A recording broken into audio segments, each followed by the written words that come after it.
노아가 여호와께 제단을 쌓고 모든 정결한 짐승과 모든 정결한 새 중에서 제물을 취하여 번제로 제단에 드렸더니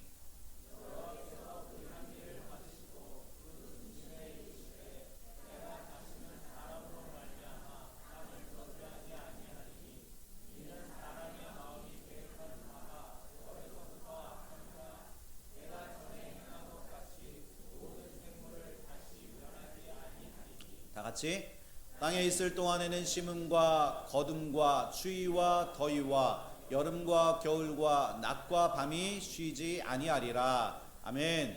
자리에 앉아 주시기 바랍니다. 기도하겠습니다. 하나님 감사합니다. 오늘도 우리에게 주신 이 말씀을 우리가 달게 받기를 소원합니다. 하나님의 말씀으로 우리 인생이 변화되고 우리의 소망이 되시고 구원의 소망이 되신 예수 그리스도로 인하여 기뻐하고 감사하는 저희들 되게 하여 주옵소서. 전하는 자 듣는 자 모두가 다 동일하게 은혜 받게 하여 주시기를 소원하며 예수 그리스도의 이름으로 간절히 기도합니다. 아멘. 네, 오늘 말씀의 제목은 여호와께 제단을 쌓은 노아라는 제목으로 오늘 말씀을 함께 나누도록 하겠습니다. 책 벌거벗은 그리스도인 이라는 책이 있는데요.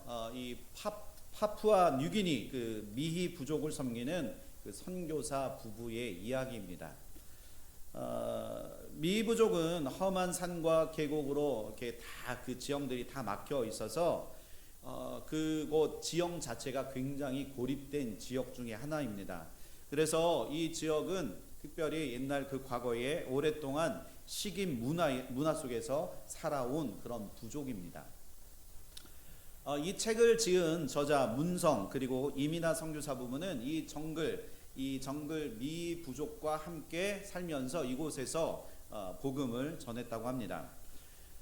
이 두 선교사 부부가 보기에는 이들이 옷을 입지 않고 그리고 전혀 그 교육을 받지 않고 교육에 노출되어 있지 않는 그런 미개한 사람들로 보였지만 순수한 그들을 만나고 그들의 그 마음밭에 복음을 전하다 보니까 그들의 마음에 복음이 들어가고 그리고 이 사람들 저렇게 미개한 것 같이 보이는 저 사람들 안에도 참된 그리스도인이 되었다라고 그렇게 고백합니다.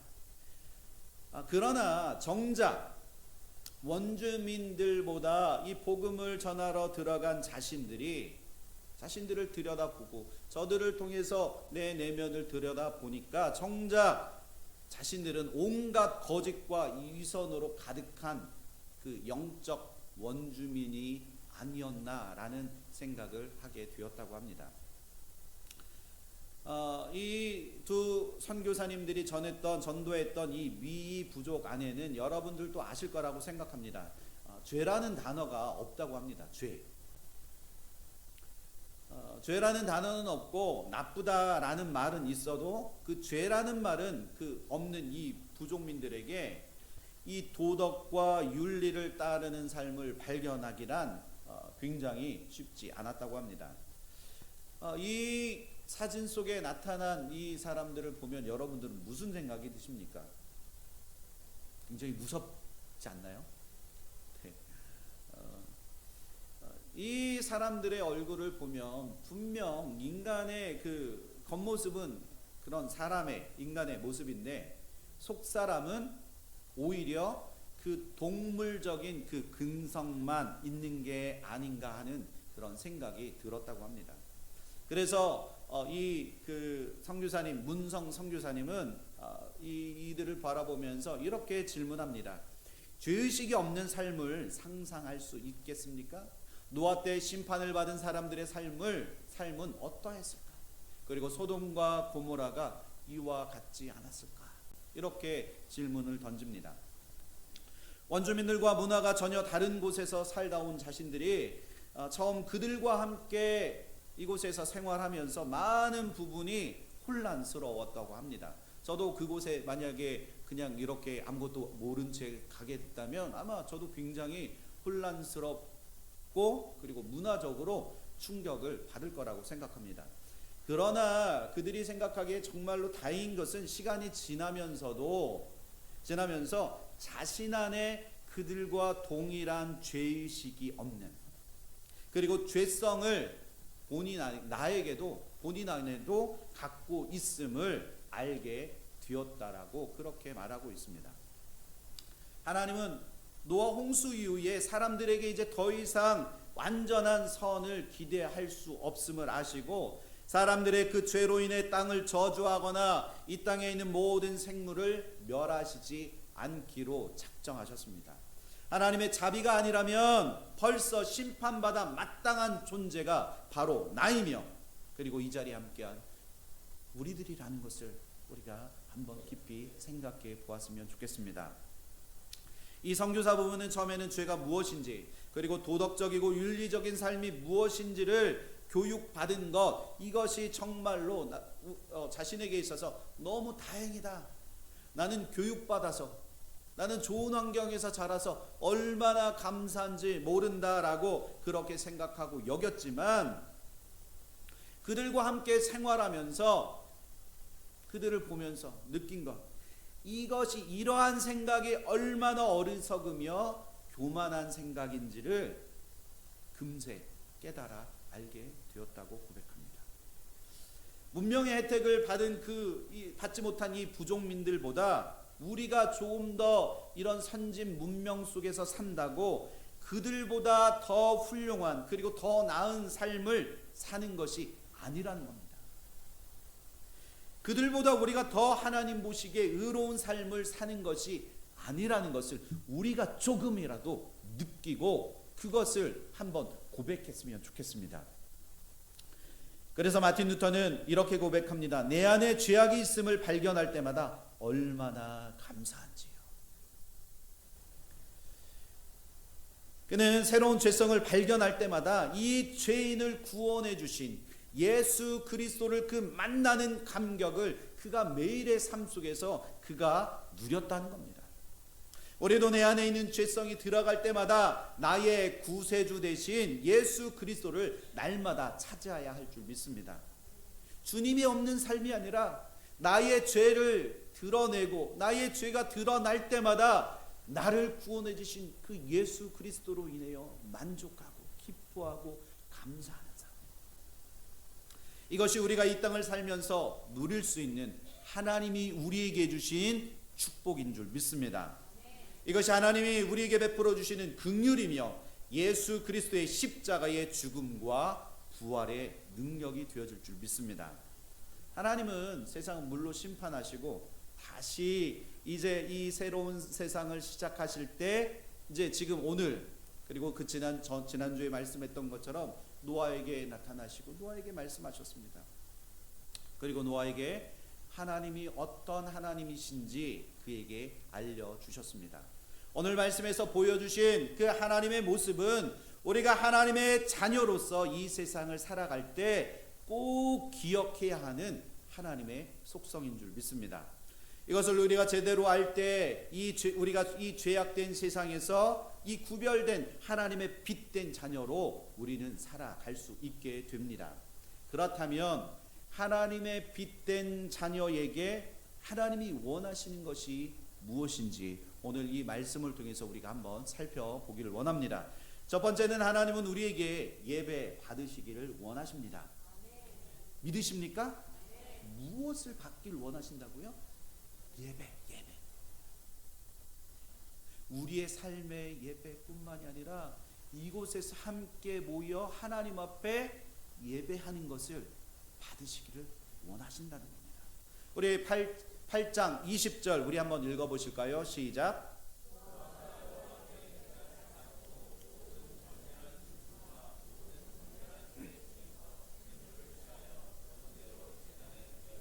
아멘. 노아와 그의 가족들과 동물들이 이제 드디어 방주에서 나왔습니다. 길고 긴 그 시간 동안 머물렀던 그 방주를 떠나서 이제 나왔습니다. 그러나 그 다음 그들이 겪게 될 일들이 무엇이었을까요? 여러분 그 다음 그들이 겪었던 일들에 대해서 한번 생각해 보신 적 있습니까? 모든 사람들이 이제 방주 밖으로 나왔을 때 이들의 경험한 세상이 어땠을까요? 어떤 세상이었을까요? 모든 것이 완벽하게 다 준비된 아름다운 세상이었을까요?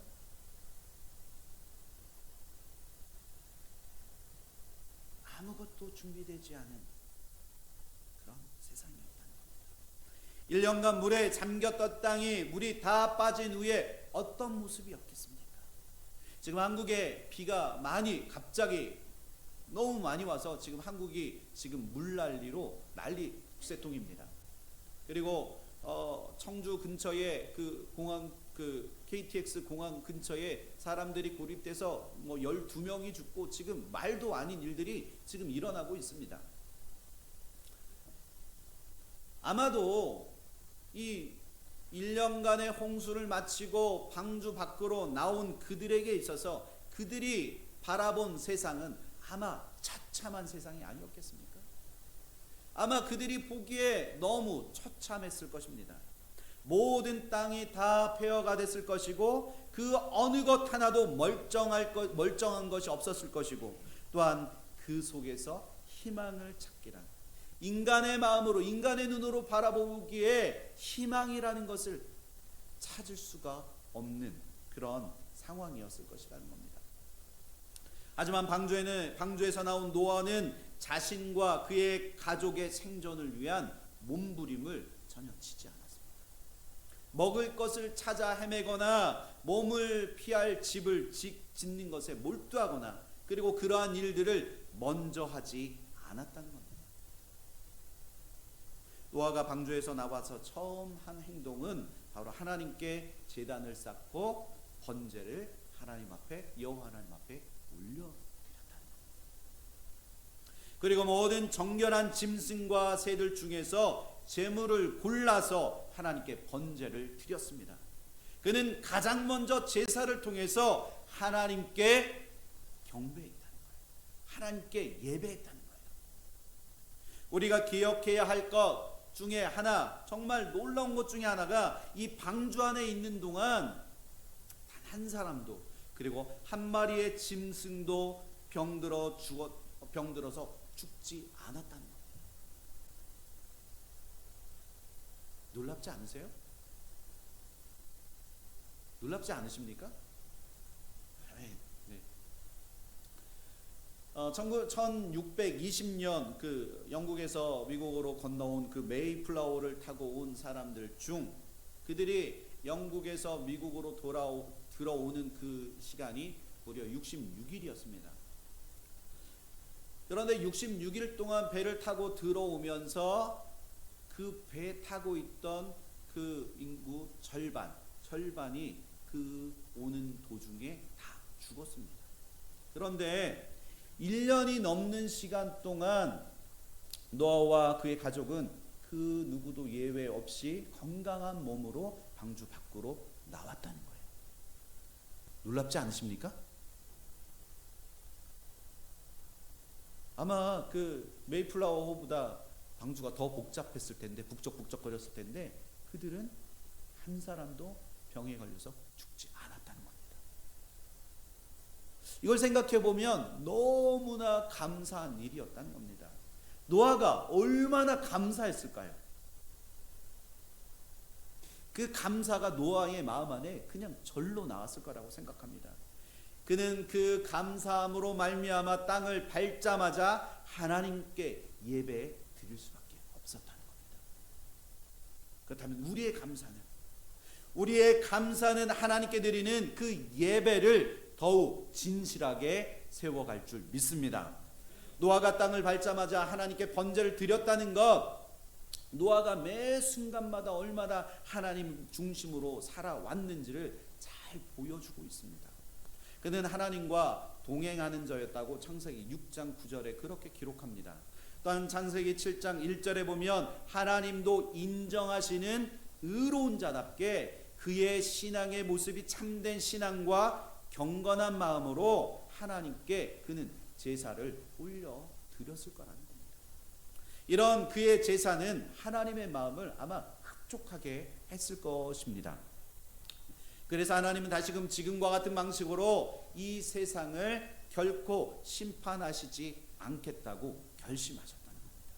이처럼 우리도 노아와 같이 거룩하신 여호와 앞에 신실하게 하나님 앞에 예배할 때, 그 예배를 올려드릴 때 하나님은 그 예배를 받아 주실 줄 믿습니다.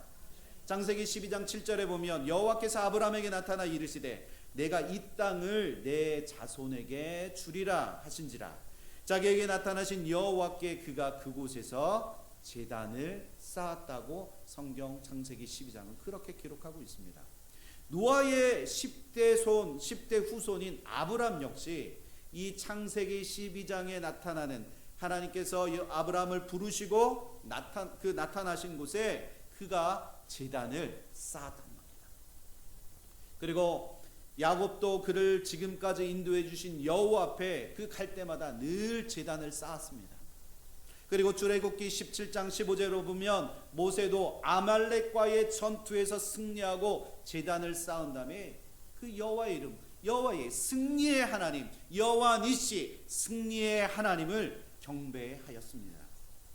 열왕기상 18장에 보면 엘리야가 여호와의 이름을 의지하여 제단을 쌓았고 그리고 그곳에서 바알의 선지자들을 무찌른 사건이 기록되어 있습니다. 오늘 말씀 20절에 노아가 여호와께 쌓은 제단, 이 여호와께 쌓은 제단이란 이 히브리어로 말하면 미즈베아흐라는 말인데 이 뜻이 무슨 뜻이냐? 바로 제사를 드리다, 동물을 사륙하다라는 뜻입니다. 이 단어가 지금 구약 성경에서 무려 400회가 나온다는 거예요. 이 400번이나 이 단어가 이 구약 성경에서 나온다는 것은 성경에서 그만큼 이 단어를 중요하게 생각하고 있다는 겁니다. 성경에서 이 제단이라는 단어가 오늘 말씀에서 지금 최초로 언급되어 있긴 하지만 우리가 성경에서 볼 수 있던 것처럼 노아 이전 시대부터 하나님께 단을 쌓고 제사를 드린 모습들이 성경에 있습니다. 하나님은 아담과 하와가 죄를 지은 후에 자신들의 그 벗은 모습을 부끄러워하는 것을 하나님께서 친히 보시고 그 동물을 죽여서 그 가죽으로 그들에게 옷을 지어 입히신 사건이 있습니다. 또한 하나님은 가인의 땅에 그 소산을 드린 그 제물은 어떻게 하셨죠? 받으셨나요? 받지 않으시고 아벨이 드린 양의 첫 새끼와 그 기름의 제물만을 받으셨다는 겁니다. 그 후로 어떻게 됩니까? 그 후로 수많은 성경이 기록하기를 말하기를 범죄한 인간은 동물의 피 흘림이 있는 그 제사를 통해서 하나님께 나아갈 수 있음을 분명하게 성경은 말씀해 주고 있습니다. 그렇다면 제사란 무엇일까? 우리 민족도 조상신들에게 열심히 제사하는 그런 민족이었잖아요. 그렇다면 그 제사가 무엇일까? 그 제사는 죽인 동물을 바치는 제단이라는 의미가 있습니다. 죄인이 주님께 나아가기 위해서는 그 죄의 대가인 피 흘림을 우리가 경험해야 된다는 거예요. 우리의 죄를 해결하기 위해서 죄 없으신 예수 그리스도의 십자가의 피 흘림이 분명히 있어야지 우리가 구원을 받을 수 있다는 겁니다. 은혜는 죄를 그냥 눈 감아 주는 것이 아니라 누군가 그 죄를 대신 갚아 주어야 한다는 거예요. 죄 없으신 하나님의 아들 예수님이 신이 육신의 몸으로 이 땅에 오셔서 우리의 죄값을 다 치르신 것 믿으십니까? 하나님의 은혜인 줄 믿습니다. 여호와께 제단을 쌓는 것은 나의 죄를 다 용서하여 주시고 그리고 나를 깨끗게 하시는 그 여호와를 경배한다는 우리의 믿음의 고백이 되어지는 줄 믿습니다. 하나님은 우리가 올려드리는 그 경배를, 우리가 올려드리는 그 예배를 받으시기에 합당하신 분이십니다. 하나님은 수많은 기도에 응답해 주셨고 우리를 수많은 그 환난에서 건져주신 그 하나님이신 줄 믿습니다. 무엇보다도 우리를 죄의 구렁텅이에서 건져내 주시기 위해서 하나님의 아들 독생자 예수 그리스도를 우리의 대속물로 보내주셨다는 거예요. 그것을 믿는 자들이 여러분들이 믿습니다. 하나님을 예배하는 것이 우리의 삶에서 가장 중요한 우선순위가 되어야 할 줄 믿습니다. 그 이유가 바로 여기에 있는데요. 우리 시편 29편 2절 우리 한번 읽어보실까요? 시작.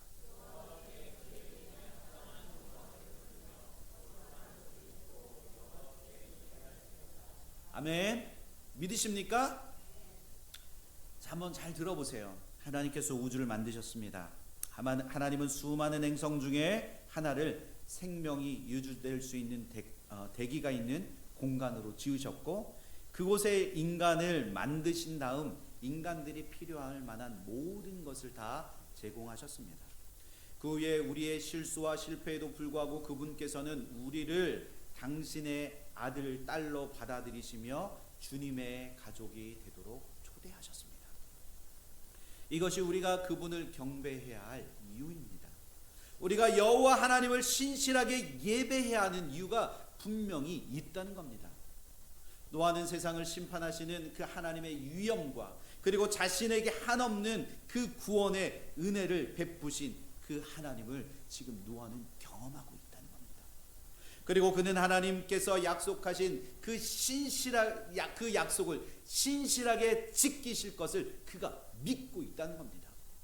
그는 자신과 그의 가족들을 구원하여 주신 그 감사함으로 주님 앞에, 지금 여호와 하나님 앞에 나간 것입니다. 노아가 여호와께 드린 그 번제는 홍수로부터 자신을 안전하게 지키신 것에 대한 감사의 표현이면서 동시에 그의 마음에는 자기의 죄를 깨끗하게 하시는 그 속죄의 표현이 이 번제 안에 다 들어가 있다는 겁니다. 또한 이후에 자신들을 안전하게 지키실 것을 바라보는 그 소망의 마음이 그 번제에 들어가 있습니다.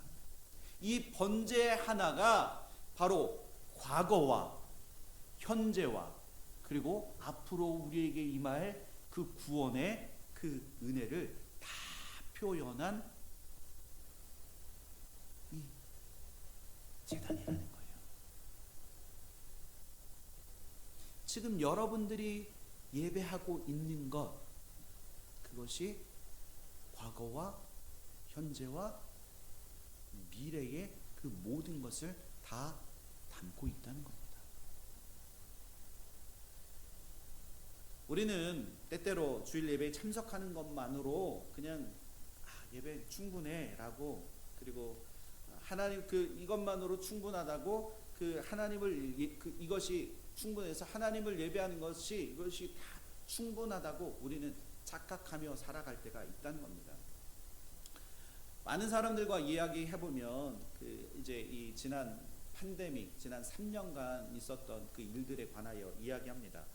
팬데믹 위기를 지나면서 우리에게 온라인 예배가 익숙해지면서 예배에 쏟는 우리의 수고와 열심 그리고 정성은 점점 약해져만 가고 있다는 거예요.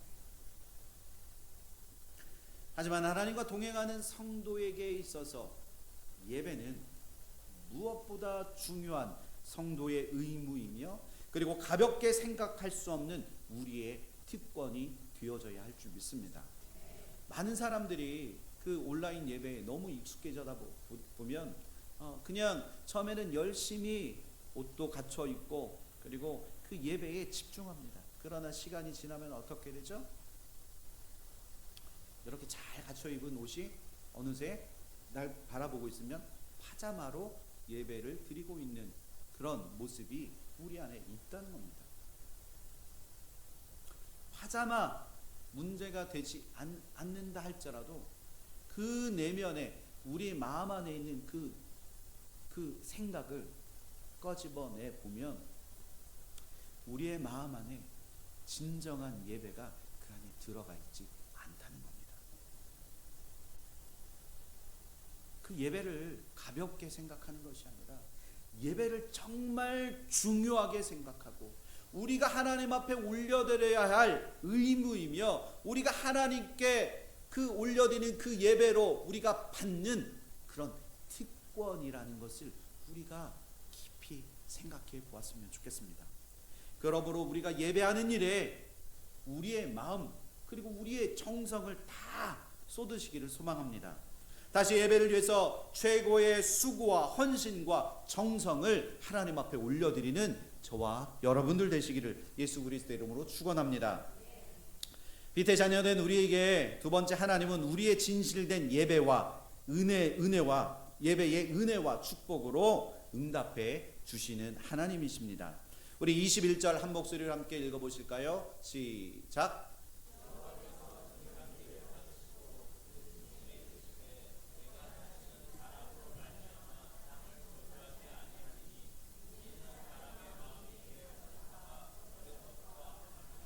내가 전에 행한 것 같이 모든 생물을 다시 멸하지 아니하리니. 아멘.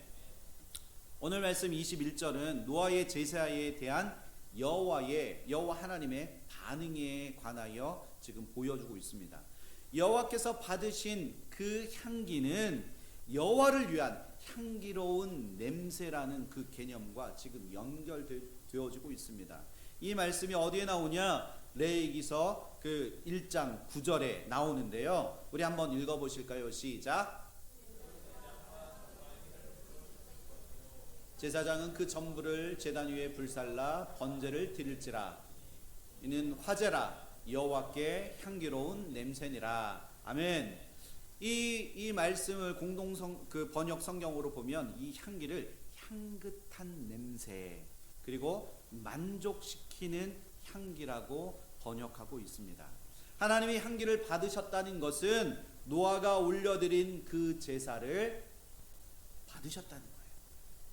그러나 우리가 분명히 알아야 할 것 중에 하나가 제물을 올려드린 노아의 믿음을 하나님께서 기쁘게 받으셨다는 것이지, 노아가 올려드린 그 제물 자체가 하나님을 기쁘게 한 것이 아니라는 겁니다.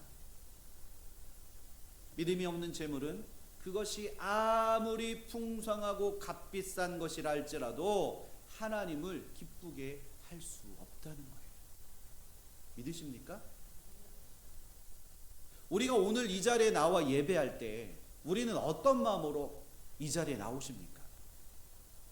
그냥 대충 그냥 나와서 예배 드리다가 식사하고 내가 만나고 싶은 사람 만나고 그냥 이 자리를 떠나시지는 않습니까? 우리가 어떤 마음으로 어떤 간절한 마음으로 이 자리에 나와서 하나님 앞에 예배하고 계십니까? 우리 마음 안에 하나님께 올려드리는 그 예배에 우리의 간절한 그 믿음의 소망이 우리 안에 담겨져 있으십니까? 우리가 오늘 그것을 한번 생각해 보았으면 좋겠습니다. 그래서 히브리서 11장 6절은 이렇게 말합니다. 우리 함께 읽어보실까요? 시작.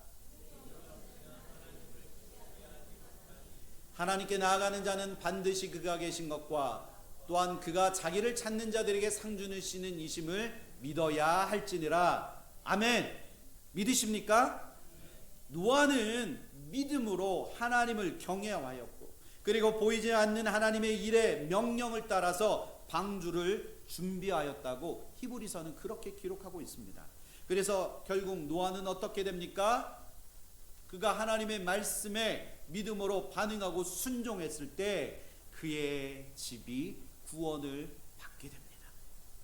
또한 그의 믿음으로 하나님의 의의 상속자가 되어졌다고 히브리서는 계속 그렇게 이야기하고 있습니다. 그의 아브라함과 사라의 믿음을 통한 그 행함 있는 그 믿음이 얼마나 중요한지를 이 히브리에서 11장에 계속 기록하고 있습니다. 노아가 올려드린 그 번제를 받으시는 하나님은 내가 다시는 사람으로 말미암아 땅을 저주하지 않겠다라고 선언하고 계십니다. 이것은 1차적으로 다시는 홍수가 세상을 덮치지 않을 것을 분명하게 암시해 주고 있습니다. 우리는 비가 시시때때로 내릴 때 그 비로 인해서 우리가 죽을 것 같다라는 생각을 여러분들 하십니까? 우리는 아무리 비가 많이 온다 할지라도 그것이 하나님이 우리를 심판하실 그 홍수라는 것을 우리는 생각하지 않는다는 겁니다. 하나님이 홍수 심판을 하나님의 그리고 다시 사람의 마음이 계획하는 바가 어려서부터 악함이라고 또 말씀하고 있습니다.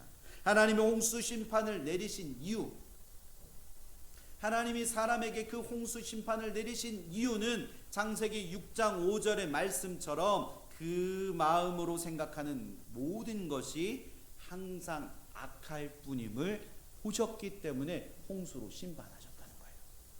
창세기 6장 5절의 말씀처럼 이 홍수로 심판을 하시고 노아의 가족을 구원해 주시고 그 이후 그 모든 인류에게 그 사람에게 있는 그 악한 마음이 바뀌었습니까? 바뀌었나요? 아직도 우리의 삶에 계속적으로 반복되는 그 죄를 우리는 범하고 있습니다. 그럼에도 불구하고 홍수 심판 이후에 하나님은 다시는 사람으로 인해 땅을 저주하지 않겠다고 선언하셨습니다. 홍수 심판 전에 분노하신 것과는 달리 하나님은 은혜로운 그 용서의 의지를 선언하고 지금 계시다는 거예요. 하나님의 결심이 21절에 나타나고 있는데 우리 창세기 8장 21절 한번 읽어보겠습니다. 시작.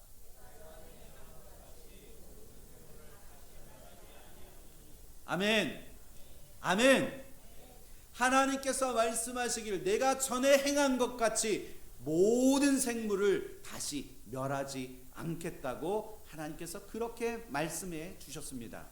사람의 악함을 변화시킬 수 있는 그 방법이 무엇이겠습니까?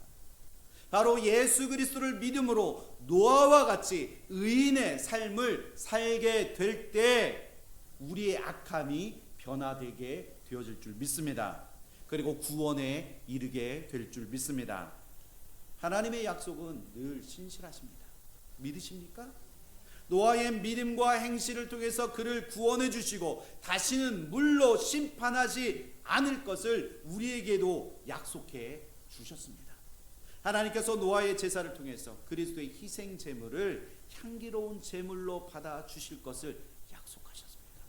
그 약속의 말씀, 그 약속의 말씀이 22절에 있는데요. 한번 22절도 한번 읽어보겠습니다. 시작.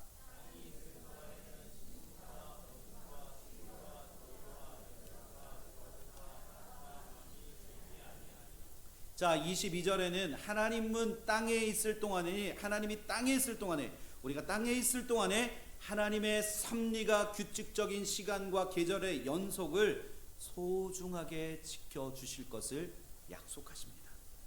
신실하신 하나님께서 우리에게 주시는 축복인 줄 믿습니다. 그 모든 것이 각기 제자리를 알게 해줄 것이며 그리고 이 세상에 존재하는 자연의 그 수레바퀴가 그 궤도를 그대로 유지시켜 주실 것임을 분명하게 말씀하고 있습니다. 믿으십니까? 우리가 밤에 어두워서 자고 일어나면 여전히 그 지구는 돌고 그리고 사시사철 우리에게 하나님의 그때를 분명하게 우리에게 말씀해 주시고 계십니다. 이 모두가 하나님의 섭리이며 우리에게 약속하신 하나님의 은혜인 줄 믿습니다.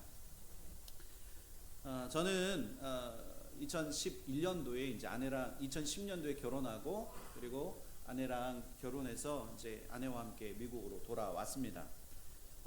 이제 결혼하고 얼마 안 돼서 이제 아내가 임신을 해서 이제 뱃속에 이제 주아가 이제 자라고 있는데 6개월, 7개월 그 상간에 비행기를 타고 미국으로 이제 들어왔습니다. 아내가 2003년부터 여기에서 그 유학 생활을 했기 때문에 이제 가면 나름대로 뭔가 이것저것 다 준비가 되어 있을 거라고 생각을 하고 미국에 왔습니다.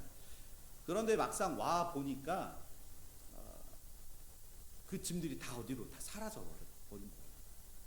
찾을 수도 없고 아무리 수소문해도 그게 어디 있는지 알지도 못하고 그래서 와 보니까 저희들이 갖고 온 이민 가방 그리고 그 속에 넣은 옷가지들 그리고 소중하게 여기고 생각해서 가져온 기타가 전부였습니다.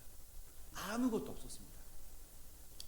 그리고 한국에서 이곳에 올 때 그 기숙사를 알아보려고 했는데 기숙사에도 이미 꽉 자리가 다 차서 그냥 저희가 있을 곳이 없어서 웨이팅 리스트에 올려졌다는 이야기만 듣고 그냥 비행기를 타고 이곳에 왔습니다. 정말 아무것도 정해진 것이 하나도 없이 이곳에 왔습니다.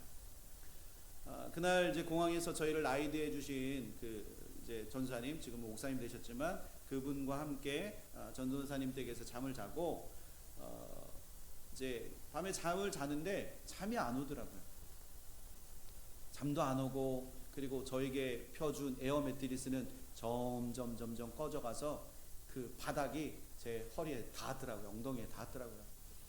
그래서 정말 해도 안 떴는데 어떻게 해야 되나 그러고 있는데 저 사모가 여보 일어나서 우리 같이 기도하러 가자. 저기 총장 그 이제 건물 밑에 기도의 자리가 있으니까 우리 거기 가서 같이 기도하자. 그러니까 정말 할 수 있는 거라고는 기도밖에 없었습니다. 기도. 그래서 아침 일찍 눈 뜨자마자 그 기도의 자리를 찾아갔습니다. 생각해 보면 우리의 그 첫 시작을 하나님 앞에 올려 드린 것입니다. 아무것도 없는 그 막막한 상황 속에서 하나님은 신실하게 역사하셔서 우리의 삶을 선하게 인도하셨습니다.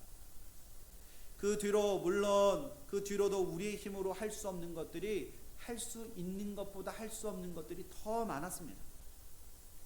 그 어느 것 하나도 하나님의 도움이 없이는 된 것이 하나도 없었음을 여러분들한테 고백합니다. 그 뒤로 10년이 훌쩍 넘어간 지금 이 순간, 그때를 생각해 보면 아내의 손을 잡고 기도의 처소로 찾아가서 하나님의 은혜를 구했던 그 순간이, 그 자리에서 그 저희 두 부부가 함께 손을 잡고 그 기도했던 그 순간이 하나님의 은혜였고, 그 순간을 통해서 하나님이 당신의 그 선한 방법으로 지금까지 인도해 주셨다는 거예요. 지금 이 순간 우리의 삶이 어떻게 변했습니까? 우리가 올려드린 그 첫 시간을 하나님께 예배로, 그리고 하나님 앞에 간절한 그 기도로 올려드렸을 때 하나님은 우리의 기도를, 우리의 예배를 받으시고 응답해 주셨고, 그리고 우리의 삶 속에 끊임없이 복을 더해 주신 줄 믿습니다. 지금 이 자리에도 노아와 같이 이제 방주에서 나와서 이제 새롭게 뭔가를 시작하실 분도 계실 거라고 생각합니다. 또한 아무것도 보이지 않아 막막한 삶을 살아가시는 분들도 이 자리에 계실 거라고 생각합니다. 이 시간 잠시 눈을 감고 지금까지 지내온 삶을 우리 한번 생각해 보았으면 좋겠습니다. 아까 예배 중간에 드렸던 지금까지 지내온 것, 주님의 크신 은혜라. 우리가 지금까지 살아온 그 모든 것이 하나님의 은혜인 줄 믿습니다. 지난 모든 삶 속에서 하나님은 늘 우리와 함께 하셨고, 우리의 삶을 하나님께서 선하게 인도해 주신 줄 믿습니다. 그때 우리가 할 수 있는 것, 지나온 날과 그리고 지금과 그 앞으로의 삶 속에서 우리가 할 수 있는 것이 무엇이겠냐?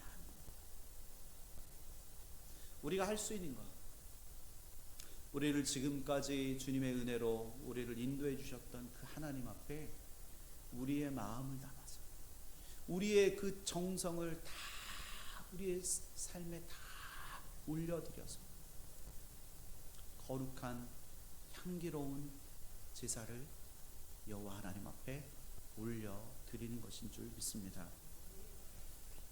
우리가 그렇게 하나님 앞에 거룩한 예배를 올려드릴 때 하나님은 우리의 믿음, 우리의 마음을 받아주시고 그 마음을 통해서 우리 가운데 하나님께서 역사해 주실 줄 믿습니다. 여러분들의 그 마음 안에 지금 무엇을 바라보고 계십니까? 세상에 썩어질 것들, 세상에 허탄한 것들, 그리고 가십과 그리고 소문과 진리가 아닌 것에 우리가 지금까지 열심을 쏟고 그것에 마음을 쏟은 적이 있다면 이제는 그것을 과감하게 끊고 내려놓으십시오. 하나님 앞에 예배 드리기 위해서 지금까지 내가 했던 일까지도 다 포기하고 내려놓고 거룩한 주의를 지키기 위해서 하나님 앞에 나아가기로 작정한다면 하나님이 그 사람에게 어떻게 하시겠냐 하는 겁니다. 하나님께서 그 사람의 마음을 지키시고 인도하셔서 당신의 그 놀라운 하나님의 역사로 하나님의 은혜로 채우시고 그 길을 인도해 주실 줄 믿습니다. 두려워하지 마십시오. 염려하지 마십시오. 오직 살아계신 여호와 하나님 앞에 우리의 마음을 다 내려놓고 우리가 거룩한 산 제물이 되어져서 주님 앞에 그 예배를 하나님 앞에 올려드릴 때 하나님은 그 예배를 우리를 통해서 받아주실 줄 믿습니다. 오늘 이 드려지는 이 예배, 그 이 예배가 그런 거룩한 예배가 되어지기를 소원합니다. 우리가 구원받은 성도라면 비록 세상이 불안전하고 요동한다 할지라도 하나님의 그 신실하신 하나님의 말씀을 의지해야 할 줄 믿습니다. 어떤 상황에서도 하나님의 말씀대로 될 것을 믿어야 할 줄 믿습니다. 예수님이 이 땅에 다시 오실 때 세상의 환경은 점점 황폐해진다 할지라도 우리 구원받은 성도는 늘 하나님 주신 그 말씀대로 구원의 약속이 이루어질 것을 믿는 저와 여러분들 되시기를 예수 그리스도의 이름으로 축원합니다. 아멘. 기도하겠습니다. 하나님 아버지의 은혜와 사랑을 감사합니다. 우리에게 주어진 그 삶 속에서 늘 하나님을 예배하고 찬양하는 저희들 되게 하여 주옵소서. 우리가 오늘 올려드리는 이 예배가 하나님 보시기에 거룩한 예배가 되게 하여 주시옵소서. 또한 우리의 마음을 정결하게 씻으시고 또한 아버지 하나님 우리가 거룩한 산 제물이 되게 하여 주시기를 간절히 소원합니다. 하나님 이 시간 오늘 이 자리에 함께한 성도들 가운데 새로운 변화 앞에 주저하지 않게 하여 주시고 앞으로의 삶이 하나님 주시는 그 복된 삶을 살아가게 하시며 또한 하나님이 우리의 구원자 되심을 믿음으로 고백하게 하여 주셔서 하나님의 은혜와 축복이 우리의 삶 가운데 충만하게 임하여 주시옵소서. 예수 그리스도의 이름으로 간절히 기도합니다. 아멘.